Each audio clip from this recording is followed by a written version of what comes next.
აქ არის ფერეიდანი, ეს არის ერთი ძველი სახლი, რომელიც ეკუთვნის რამაზანთ, ანუ რამაზაშვილებს. და ამ სახლის, ანუ ეზოს კუთხეში შემორჩენილი აქვთ პატარა ნაწილი, ანუ ძველი სახლი, ქართული არქიტექტურის შესრულებული სახლი. Hala გამომყევი და გაჩვენებ. შემოვძანე.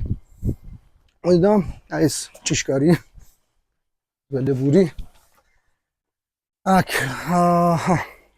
აქ ეზო ჩვენთან ახლა ყველა ძველ სახლებში თავისი ეზო ქონია.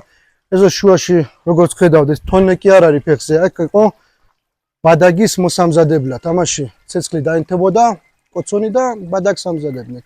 ეხლაც ფუნქციონირებს. და რაც შეეხება ახლა ქართული არქიტექტურის სახლებს. გეცოდინება ახლა იქ კახური სახლები ნახევრად არის მიწაში ჩაფლული. ოღონდ აქ ჩვენთან რახან იცის დიდი თოვლი. ფერეიდანი არ ვიცი გეცოდინება თუ არა, ვიმყოფებით 2500 მეტრა ზღვის დონიდან. იცის კაცრი ზამთარი და დიდი თოვლობა. ზოგან არის 2 მეტრაზე ამაღლებული და აი ამ ამაღლებულებზე მე შენდებოდა ქართული არქიტექტურის შესრულებული სახლები. ეხლა შიგნით რამაზაშვილებს კაი საქმე რაც გაუკეთებიათ, ინსტრუმენტები და იარაღები აქვს შენახული და ეხლა აი მამაპაპურ სახლებში ინახავენ. შემოდით აი აქ მარტო ეს ოთახი ყოფილა თონესთვის და აქ პურს აკრავდნენ. აი შემოდი აი რაც ასახებს რა ქართული სახლები რაც ახასიათებს არის საკვამურიანი ჭერი. შემოდი არ ვიცი ჩანს თუ არა. გინდა გამორთვავ ახლა ეს. ეს არის საკომი ჩვენებურად ახლა საკვამური და აქაც თონე. აი თონეს სარკელი და დიდი თონეებია რა მიწაში ჩაფლულები. თონის სათოლე აქ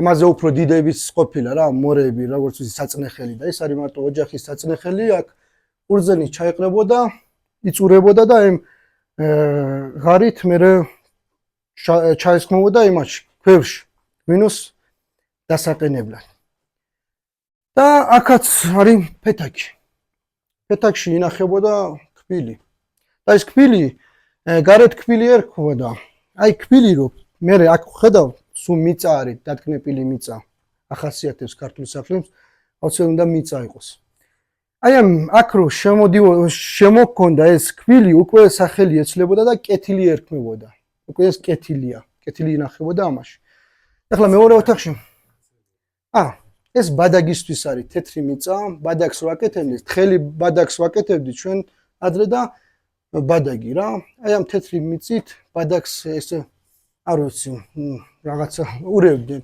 და რაღაც მე ჩაილეკებოდა ეს ბადაგი ეს თეთრი მიწა და ალბათ ხარიხს ოტანდა თუ რა არ ვიცი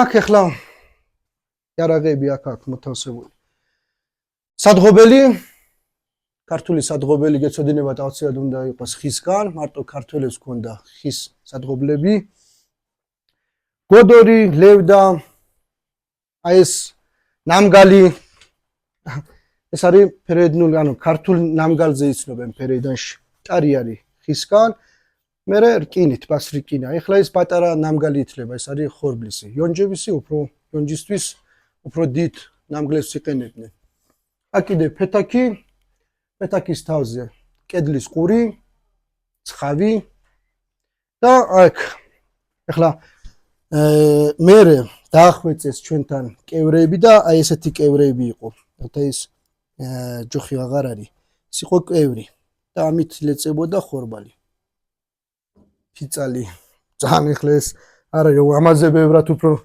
კაი ფიცლების ვიცი რო არის ეს არის ფილა ფილებში მზადდებოდა კორკოტი და კორკოტი ეხლა ზოგი ტრადიციებსათვის შეჭამან შექმნიდეს კორკოტის შეჭამანდი და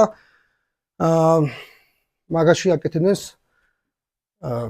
კორკოტს აი იქიდან გინდა გადაიღე აი ჩვენი ქვევრები ეს არის ქვევრი ოღონდ პატარა ქვევრებს ჩვენ ვეძახით ხოცა აი ეს ესეთი ქვევრია. ერთი პატარა ქვევრი 100 ლიტრისი და 200 ლიტრა ხოცა ჰქვია ჩვენთან და დიდები ქვევრი.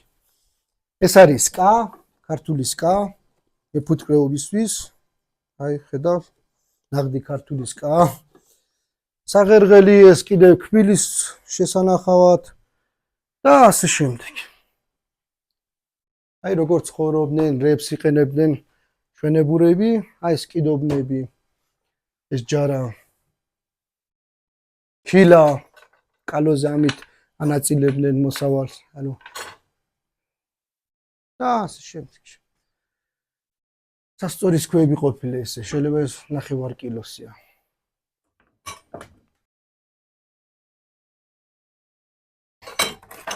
უღელისი. მეტი რა. აი ჭერის გადაიღე. აი ეს ჭერი ჩვენთან ახლა არა მარტო ქართველები უკვე, არამედ სომხები, თურქები, თვითონ სპარსები საიმ ფერედანში უკვე ამ არქიტექტურით აკეთებდნენ ჭერებს და ცნობილია როგორც ქართული ჭერი, გორჯი ფუშ ეძახი. რაღა გითხრა. ეგ არის.